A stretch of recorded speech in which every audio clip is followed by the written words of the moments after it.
Hi everybody, this is Michelle and I'm saying hello and welcome to today's Wakey Shakey Screencast.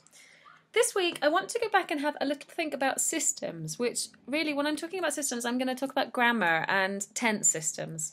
One of the things that's really interesting about learning languages is the relationship between learning and acquisition. Acquisition is not a conscious process, it's the one that happens naturally when you're learning your first language, and the result of this is a kind of language instinct. And this language instinct means that you know that something is the way that it is, but not necessarily the reasons why or the names for things.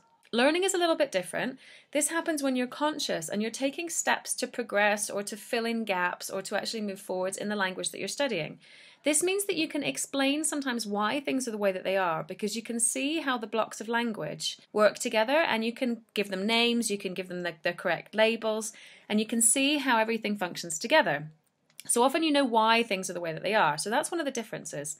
There are advantages to learning and advantages to acquisition, but the idea is that when you're working in a second language, you should actually have both. There should be a balance between them, and we're going to have a think about why. Let's look and see how this can actually help us. So, as I said before, we're going to focus on systems, particularly grammar, and to see if we can understand what is correct, but not only what is correct, but the reasons why. So we're going to look at 5 examples. So let's look at our first example. She has a terrible memory. She something things. Just have a think for a second.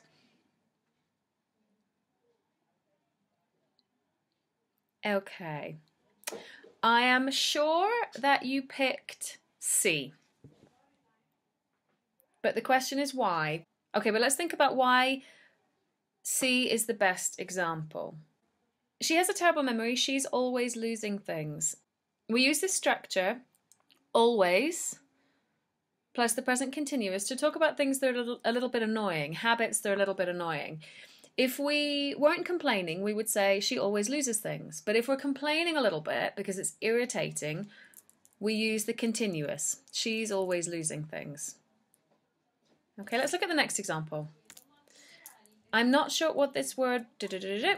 Can you help me, please?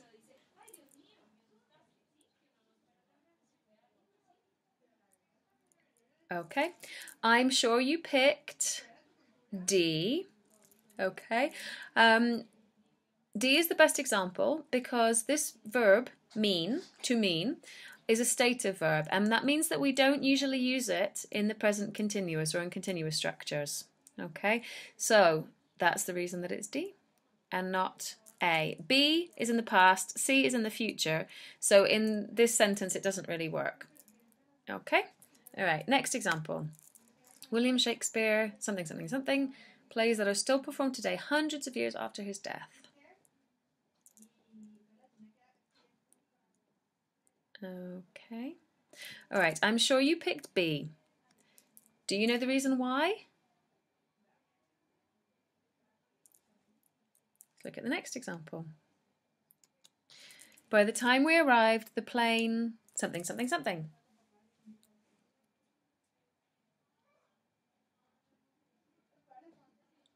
Okay, I'm sure you picked A, but do you know why? Think about what the other ones actually mean. Okay, and let's look at the next one.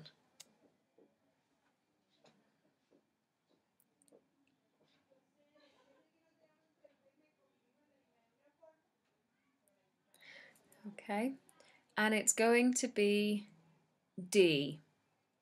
But do you know the reason why? Okay, this brings us to the next question. So what? A lot of the time people don't really care if they can understand why something is the way that it is or not. But it's actually really, really interesting how this can help. Why is it useful to know what things are called? Why is conscious learning important? One reason is that it can help you to correct your own work independently. If you can think about errors or language choices consciously and objectively, you can actually really improve your written language, but also you can make sure that you're using a really wide range of grammatical structure. So when a teacher writes a code, like a correction on your work, meaning that you're using the wrong tense, for example, it can be really useful to step outside of your acquisition process and put your learning hat on to really analyse why this is wrong, and what the correct answer would be, but really think about analysing the reasons why. That way you can make it better. Instead of just thinking, okay, it's wrong, I don't really know what the right answer is. Going through that process can actually help you improve your language. Okay, so that's just food for thought for this week. Have a think about whether you learned your language, your English, or whether you acquired your English, and what impact that might have on how you're going to continue moving forwards or progressing. How good are you at correcting your work? How good are you at analysing why things are the way that they are?